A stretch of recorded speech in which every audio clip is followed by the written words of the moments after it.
Hello, may message dito yung kaibigan natin na taga Pampanga, si Jesport. Yun. Nag-ano siya, nag-aayaya siya ng nag-invite sa game nila diyan. Okay. So Jesport, ayaan nyo, medyo pasensya ka na, busy kasi ako ngayon this week. May mga finals din ako na pipituan. Salamat sa pag-invite nyo pala sa akin, no?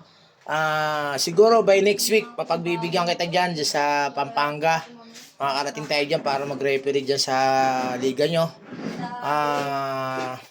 Nakakataba po ng puso at na-invite nyo ako para sa mag-officiate sa inyong mga liga dyan sa lugar nyo, no? Thank you very much. So, 3 araw pa yung dito binigay ni Jesport, no?